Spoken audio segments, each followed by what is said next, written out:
No habéis sido hechos para vivir como las bestias, sino para adquirir virtud y conocimiento. Dante Alighieri.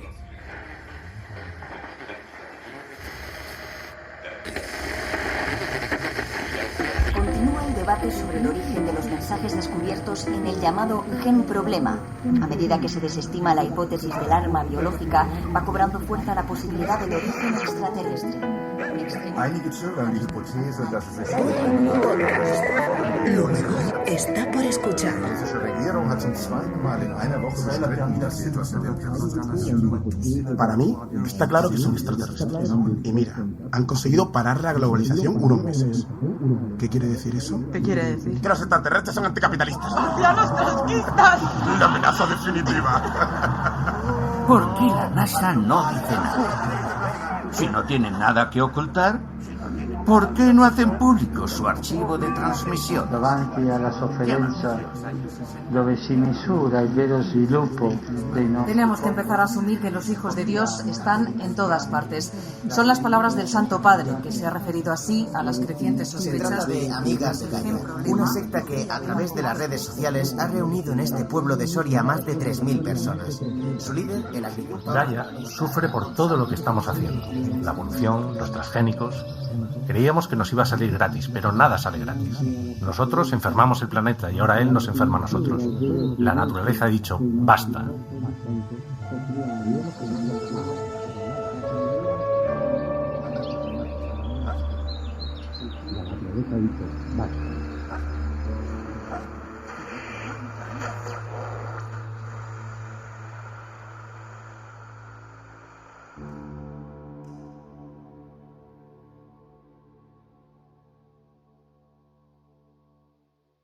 La firma de Dios. Episodio 3 de 8. Hurones. Sesión 451. Compareciente África Toral Barrera. Señora Toral, ¿acepta voluntariamente participar en la Comisión de la Memoria? ¿Qué remedio? ¿Acepta voluntariamente o no? No sé si voluntariamente es la palabra. Sugiere que ha sido presionado. Esos matones de ahí fuera me han estado persiguiendo durante una semana. ¿Los militares? Lo que sean. No podemos grabar su declaración si no da su consentimiento explícito. Entonces no me pregunten. Tenemos que hacerlo. Señora Toral, nadie tiene ganas de perder el tiempo. Si quiere marcharse, está en su perfecto... Estoy aquí, ¿no? Sí, acepto. Le informamos de que esta sesión va a ser grabada, transcrita y archivada para futuras consultas. Genial. Cuéntenos a qué se dedicaba usted en 2026. Trabajaba como indagadora para la Organización de Naciones Unidas. Pónganos en contexto. Díganos qué eran, a qué se dedicaban, por qué fueron instaurados. En 2025 se supo que el STG no lo provocaba un virus. Se descubrió que despertaba un gen dormido, el gen problema, y que tenía 8.128 combinaciones distintas. ¿Hace falta que me detenga en esto? Céntrese en su trabajo. ¿Por qué creó la ONU el cuerpo de indagadores? Es lo que intentaba decir. Se descubrió que esas 8.128 variantes del gen problema eran palabras. Y se llegó a la conclusión, bastante obvia, por otra parte, de que si alguien estaba mandando esos mensajes, estaría esperando una respuesta. ¿Alguien? Eso he dicho. ¿En quién se pensaba entonces? Señora Toral, por favor. Había distintas hipótesis. Pero habría una dominante. Lo saben perfectamente. Nos gustaría oírlo de usted. Extraterrestres. Se pensaba en extraterrestres. ¿Por qué? Todos los países negaron que aquello fuese cosa suya. Primero se sospechó de China, luego de Rusia, de Estados Unidos y luego de Israel. Pero no tenía mucho sentido porque si diseñas un arma biológica, lo haces para matar gente, no para escribir arriba con genes. ¿Me explico? Que no fuera un experimento militar no implicaba que fuese de origen extraterrestre. Ya les he dicho que había muchas hipótesis. La edición genética no era algo... No es que estuviese al alcance de cualquiera, pero tampoco requería un gran equipo. Unos cuantos genetistas con algo de dinero podían arreglárselas en un laboratorio pequeño. Yo lo llamaba la teoría del Dr. Moreau. No sé si conocen la historia. Es una novela, creo, y una película. Un tío, un científico loco, se esconde en una isla para hacer sus experimentos genéticos y la cosa se va de madre. ¿Se pensaba que el STG podía ser obra de un científico loco? Se pensaba en bioterroristas, que supongo que es la versión moderna de los científicos locos. ¿Qué interés tendría un grupo terrorista en, como usted ha dicho, escribir arriba con genes? ¿Quién sabe lo que piensan los terroristas? No lo sé, pero era eso dar por bueno cosas todavía más extravagantes. Como que unos hombrecillos del espacio exterior nos alteraban el ADN a distancia. ¿Cómo acabó usted trabajando para la ONU? Buscaban gente y me presenté. Tenemos entendido que, por entonces, su padre era secretario de Estado de Seguridad. Sí, pero no me cogieron por eso. La ONU buscaba un perfil que era prácticamente imposible. Y resulta que yo encajaba. ¿Qué perfil? Multidisciplinar. Los indagadores debían tener formación en virología, matemáticas y lingüística. Además, buscaban gente que no tuviese hijos ni pareja. Arraigo lo llamaban. No querían arraigo. Yo estaba graduada en matemáticas y biología. Tenía un máster en virología y cuando me contrataron estaba en tercero de filología hispánica. No tenía pareja y ahí todavía no era madre. Háblenos de los indagadores. La ONU nunca dejó muy claro qué eran. Se supone que no tenía que estar claro. Se supone que la gente de la calle tenía que saber lo mínimo. La ONU tenía un grupo de trabajo centrado en el STG. A finales de 2025 crearon una subdivisión que se llamaba, lo digo en español, Panel de los Indagadores. ¿Dónde estaba usted? No, el panel era un grupo de personas en Nueva York. Ellos fueron los que me contrataron, a mí y al resto. En España éramos 8. Cada país tenía unos cuantos, muy pocos. ¿En qué consistía su trabajo? Básicamente tenía que buscar mensajes concretos en muestras de genes problema. ¿No era lo que estaba haciendo todo el mundo? Los científicos, quiero decir. Los científicos estaban en sus laboratorios buscando mensajes generales. Nosotros, los indagadores, nos movíamos sobre el terreno buscando mensajes específicos. Palabras que significasen algo concreto, algo inequívoco. ¿Algo como qué? Algo como, hola terrícolas, os escribimos de Marte. Algo como, Alá es grande. Señora Toral. Doctora Toral. Firmé una cláusula de confidencialidad. Que ya no es vinculante. La liberamos de su compromiso. ¿Me liberan de mi compromiso? Estupendo. ¿En base a qué? Ante nosotros puede y debe contarlo todo con independencia de lo que firmase en su día. El mundo ha cambiado. Sí, ha cambiado. Ayúdenos. Ya les he dicho que en España éramos 8. Nuestra identidad era secreta por razones de seguridad. Y no me pidan que les dé nombres porque ni nos conocíamos entre nosotros. ¿Por qué tanta seguridad? Teníamos acceso a mucha información. Información delicada. Manejábamos toda clase de datos. En 2025, cuando todo empezó a complicarse de verdad, la privacidad, digamos que pasó al segundo plano en las prioridades de todo el mundo. Aún así, la ONU era bastante escrupulosa. Entiendo. Cada indagador tenía asignada una zona, un cuadrante. Solo trabajábamos en el cuadrante que nos correspondía. No podíamos meternos en otro. Yo estaba en el nordeste, cuadrante 4.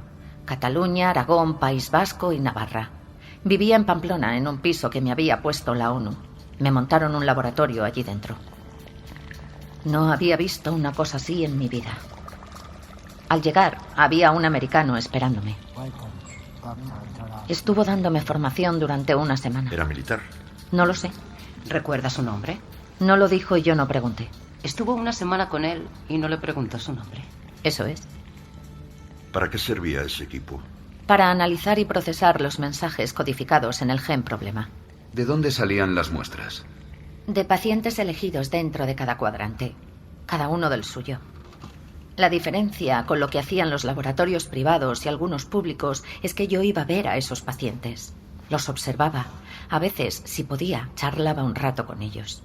¿Sin decirles a qué se dedicaba? Sí. Me hacía pasar por una turista o por una periodista o lo que fuese. ¿No habría sido más fácil hacer todo eso públicamente? ¿Sin tanto secretismo? Más fácil, seguro. Lo que pasa es que al principio hubo varias agresiones. ¿Al principio? Cuando los indagadores empezaron a actuar en Estados Unidos, su identidad era pública y tuvieron problemas. A un chico le dieron una paliza, lo dejaron en coma. ¿Quién? Gente. conspiranoicos, chiflados. Llámelos como quiera. ¿Grupos organizados? Generalmente sí. ¿Qué argumentaban? Cuando te pegan no se argumenta mucho. Algo reclamarían. ¿Por qué les atacaban? Nos veían como ladrones de datos genéticos. Y algo de razón tenían, supongo. Teníamos el ADN de millones de personas. No solo los genes problema. Nos daban el código genético completo de toda esa gente. O sea que la ONU se estaba haciendo con una base de datos genéticos global. Eso era nuevo y potencialmente peligroso. ¿En qué sentido? Bueno, si un gobierno dispone del mapa genético de toda su población, podría teóricamente, y subrayo lo de teóricamente, hacer cosas que solo afecten a un grupo concreto de ciudadanos. A un solo ciudadano, incluso. Fue esa gente, los conspiranoicos, los que nos pusieron el mote a los indagadores. Hurones. Sí. Se supone que los hurones escarban en la basura para alimentarse. Venía de ahí. Y caló, como saben. Hoy ya nadie se acuerda de que nos llamábamos indagadores. Para todo el mundo éramos los hurones. ¿Usted se consideraba una ladrona? Obviamente no. Era una investigadora. Hacía mi trabajo. ¿Tuvo usted problemas con esos grupos? No. En España no eran tan violentos como en otros países. Los compañeros de Francia sí que tuvieron problemas. A mí lo único que me pasó fue... Una noche vinieron a verme unos tíos. Militares. ¿Españoles? Sí, claro. Serían las 11 o así. Aporrearon la puerta, me pidieron que me vistiera y me sacaron de allí. ¿Por qué? La dirección de aquel piso estaba circulando por las redes sociales. No sé cómo pudieron enterarse. Yo no había hablado con nadie. Me sacaron volando y desmontaron el laboratorio. ¿Y luego? Me instalaron en otro sitio. Una casa aislada, en Navarra también, casi en los Pirineos. Se supone que allí sería más difícil que alguien me encontrase. ¿Eso no la desanimó?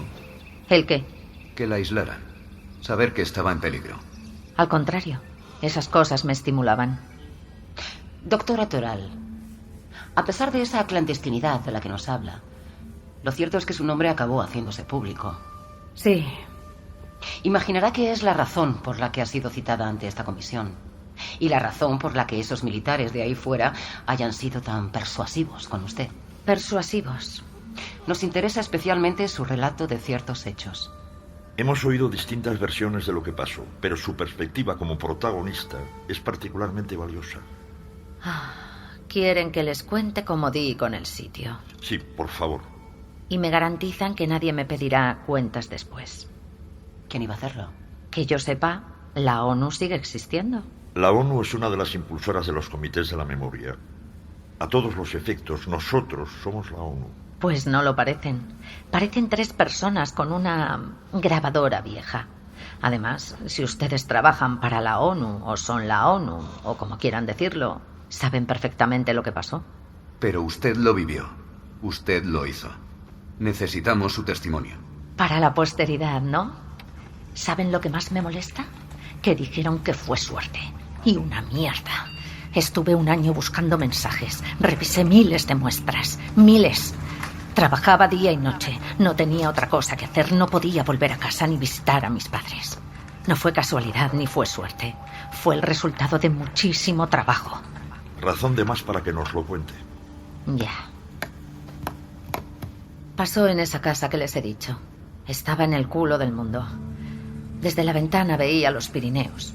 Eso ya era Francia. Aunque yo analizaba muestras de todo el cuadrante, lo que mejor me pillaba era la gente que vivía por allí alrededor, claro. Había varios pueblos de montaña que tenía 40 minutos en coche como máximo. Las carreteras eran un asco, pero merecía la pena. Esos pueblos tenían una incidencia altísima de STG. Nadie sabía por qué. Eso quería decir que había mucha densidad de mensajes por algún motivo, así que decidí concentrarme en ellos, a ver qué encontraba. Y encontré algo. ¿Dónde? En un pueblito, uno muy pequeño. Se llama Piedrita. Está al lado de un embalse. Me enviaron las muestras de 4 pacientes de allí. 2 jóvenes y 2 mayores, 2 mujeres y 2 hombres. Mientras transcodificaba sus genes problema, porque eso lleva un tiempo, me pasé por el pueblo. Sabía que uno de los enfermos era el dueño del bar. Lo ponía en su ficha. Así que fui al bar. Él estaba en casa, aislado, pero pude hablar con su mujer. Le conté que era periodista, que estaba escribiendo, no sé, sobre los efectos de la epidemia en la zona o algo así. ¿Por qué visitaba a esa gente? Era parte de mi trabajo, ya se lo he dicho. De hecho, era más. Era el corazón de mi trabajo. Los indagadores éramos intérpretes. Para interpretar un texto necesitas conocer el contexto. ¿Y los enfermos eran el contexto? Exactamente. El caso es que los genes problema de esos pacientes, los de piedra, tenían una misma palabra en común. Era una de las que ya estaban traducidas. Norte. ¿Los 4 tenían esa palabra? Sí, todas las muestras. Las 4. Bien, siga. Aquí tengo que entrar en una cuestión semántica. Por entonces no teníamos ni idea de lo que se intentaba comunicar con aquellos mensajes. ¿Eran descripciones o eran órdenes? ¿Eran pistas? ¿Se me estaba diciendo que aquello era el norte o que buscase algo al norte de ese punto? Si era lo primero, si quería decir que aquello era ¿el norte de qué? El pueblo estaba en los Pirineos, norte de España, pero sur de Francia y de Europa. Hemisferio norte. ¿Ven lo que quiero decir? El problema en este trabajo, lo complicado era interpretar correctamente los mensajes. Entender el contexto, todos los contextos posibles. Por eso teníamos que visitar los sitios, hablar con la gente. Cuanta más información tuviésemos, mejor podríamos entender los mensajes. Entonces, ¿le sirvió de algo viajar hasta allí? Sí, pero no por lo que encontré en el pueblo. Mientras volvía a casa, vi que había otro pueblo, también pequeñito, no muy lejos. Lo vi desde la carretera, por la ventanilla del coche. En su momento no me paré porque no me interesaba, pero luego me di cuenta de una cosa. Ese pueblo estaba al norte de Piedrahíta. ¿Tenía muestras de pacientes de ese pueblo? No, pero las pedí. No recuerdo qué población tendría, 200 personas o algo así. Igual ni eso. Solo 2 vecinos se habían infectado de STG. Y ninguno de ellos había contagiado a nadie, ni siquiera a sus familias. Eran las cosas que tenía aquel virus. Estamos habituados al comportamiento del STG. Hemos hablado con muchos expertos en la materia. Sarakovo. Entre otros. ¿La conoce? La he estudiado. Me crucé con ella una vez, pero no puede decirse que la conozca. Prosiga, por favor. Bueno, trascodifiqué los genes problema que me mandaron, los de aquel otro pueblito, y encontré un mensaje, el mismo en las 2 muestras. Decía sur. ¿No ha dicho que ese pueblo estaba al norte del Piedrahíta? Lo estaba. El mensaje del norte decía sur, y el del sur decía norte. Lo contrario de lo que debía ser, salvo que no fuesen descripciones, sino órdenes. Salvo que el mensaje del sur me estuviese diciendo busca al norte, y el del norte busca al sur. Como ven, no fue cuestión de suerte. Nosotros no creemos que su descubrimiento fuese cuestión de suerte, doctora Toral. Quiero que quede claro. ¿Qué decisión tomó una vez que hubo traducido esos mensajes? La única posible. Cogí el coche y me puse a dar vueltas por aquellas montañas entre Piedrahíta y el otro pueblo. Estarían a 20 kilómetros el uno del otro, pero es una zona de bosques con carreteras muy complicadas. En aquel momento había mapas satélites en Internet. ¿Por qué no los usó? Fue lo primero que hice, pero allí la vegetación es muy cerrada, no hay nada que no sea árboles. Las fotografías de satélite eran muy generales, solo se veían manchas de verde. Estaba claro que no había ningún pueblo grande porque se hubiese visto en los mapas, pero no sabía si habría uno pequeño. Una aldea, a lo mejor. O una sola casa, eso podía ser. ¿No ha dicho que ese pueblo estaba al norte de Piedrahíta? Sí, desde el coche no se veía nada, pero eso tampoco quería decir que no hubiese algo. Así que aparqué en un arcén y me interné en el bosque. ¿Sola? ¿A quién iba a llamar? Por lo que nos ha contado, entiendo que los hurones contaban... Indagadores. Perdone, he creído entender que los indagadores tenían apoyo de los militares. Si lo dice por mi traslado, ¿lo dice por eso? Sí. Eso fue excepcional. Fue, yo creo, porque se pensaban que me iban a atacar esa misma noche y alguien movió unos hilos. Técnicamente, los indagadores no podíamos recurrir a nadie externo, ni militares, ni policía, ni nada. Si necesitábamos algo, teníamos un teléfono de contacto, la coordinadora del panel en España, que estaba en Madrid. Pero bueno, esto solo era... No me pareció que mereciese una llamada, solo quería echar un ojo. Tenemos entendido que se perdió. Sí. Se puso a llover y luego no supe salir del bosque. Hemos hablado con el hombre que la encontró.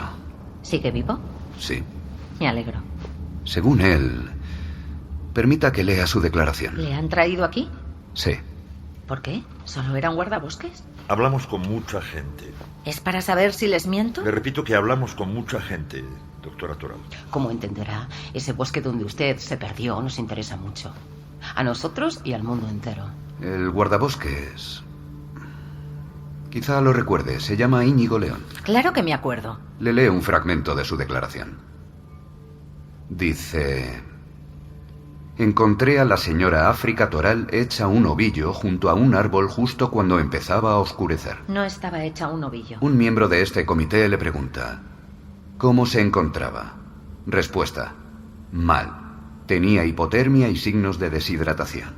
Le di agua y la cubrí con mi chaqueta allí mismo. Me dijo que llevaba perdida 4 horas. Más bien 5. ¿A dónde la llevó Íñigo León? Ya lo saben. Se lo ha contado, ¿no? Cuéntenoslo usted. Me llevó al hospital. Tardamos un buen rato, más de 1 hora, y aproveché para preguntarle si había algo entre Ita y el otro pueblo. Una aldea o lo que fuese, algo que no hubiese visto. Me dijo que no. Lo único que había allí era la casa donde él vivía, la casa del guardabosques. ¿Estaba enfermo? Él creía que no. Me dijo que no, pero yo sabía que tenía que estarlo. Estaba completamente segura de que los mensajes me estaban llevando a él. Norte, sur... Y justo en medio, su casa, donde solo vivía él. No podía ser casualidad. Permita que le lea otro fragmento de la declaración del señor León. Un miembro de esta comisión le pregunta: ¿cómo se presentó la señora Toral ante usted? Vale, sí. Respuesta: me dijo que estaba de vacaciones por la zona, pero no me lo creí. No llevaba el equipo necesario para moverse por esas montañas y tampoco tenía actitud de turista. Pero no la presioné. No se encontraba bien y la dejé en paz. Pregunta: ¿descubrió usted a qué se dedicaba realmente la señora Toral? Respuesta: sí. Pregunta: ¿cómo lo descubrió? Respuesta: me lo dijo ella misma, unos días después. Pregunta: esa información era secreta. ¿Por qué se la confesó? Respuesta: la señora Toral y yo... Permanece en silencio unos segundos. La señora Toral y yo nos vimos después de aquel incidente. No hace falta que siga. ¿Mantuvo una relación con el señor León? ¿Eso es muy relevante para su investigación? En cierto aspecto, sí. No, no mantuve una relación con él. Pero me dio su número de teléfono y le llamé al día siguiente. Me llevó al sitio donde vivía, la casa del guardabosques. Ese día, él ya tenía tos. Estaba clarísimamente enfermo. Decía que era por la mojadura que cogió por mi culpa, pero yo sabía que no era eso. Era ese teje. La tercera vez que nos vimos le conté a qué me dedicaba. Le dije que era una indagadora, que estaba investigando por allí. Algo que tenía estrictamente prohibido. Confiaba en él. ¿Eso lo decidió usted? Suelo decidir yo misma en quién confío, sí. ¿Le tomó una muestra de ADN ese día? Lo dice como si se lo hubiese robado mientras dormía. ¿No lo hizo? No, claro que no. Se lo pedí y él me dejó. ¿Por qué no lo solicitó a sus superiores como tendría que haber hecho? A ese contacto que ha dicho en Madrid. Mi técnica era bastante más rápida. Deje que lea las palabras del señor León. No hace falta. Será solo un minuto. Pregunta: ¿le explicó la señora Toral para qué necesitaba una muestra de su ADN? Respuesta: me dijo que estaba a punto de descubrir algo y creía que yo era la clave. Pregunta: ¿la creyó usted? El declarante hace una pausa y responde: la señora Toral era una mujer peculiar. Vaya. Ni siquiera estaba seguro de que me estuviese diciendo la verdad. No sabía si de verdad era una hurona o solo se lo hacía, pero me dio un poco igual. En la montaña se está muy solo y siempre viene bien algo de compañía. ¿Esto lleva a alguna parte? Escuche, por favor. Pregunta: ¿le reveló la señora Toral lo que encontró en su muestra de ADN?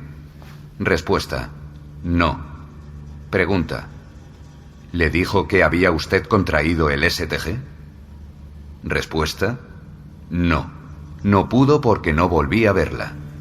La llamé y la escribí, pero nunca respondió. 2 semanas después, mientras estaba en la cama, aparecieron allí un montón de militares y gente con trajes de biocontención. Me metieron en una ambulancia, aunque yo no me encontraba mal. Tenía algo de tos, nada más. Ni siquiera dejaron que me vistiera. No me informaron de nada. Solo me dijeron que tenía que marcharme de allí inmediatamente. ¿Es eso correcto, doctora Toral? La primera parte sí. Me llamó y me escribió. La segunda, lo de los militares, no lo sé. Yo no estaba allí ni tuve nada que ver. Algo tendría que ver. Esto lo provocó usted.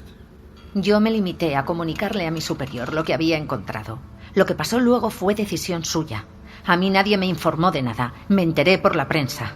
Díganos, doctora Toral, ¿qué encontró en el gen problema del señor Íñigo León? Un mensaje. Sí, eso ya lo imaginamos. Pero ¿qué decía ese mensaje? Doctora, ¿qué decía? Aquí. Decía, aquí.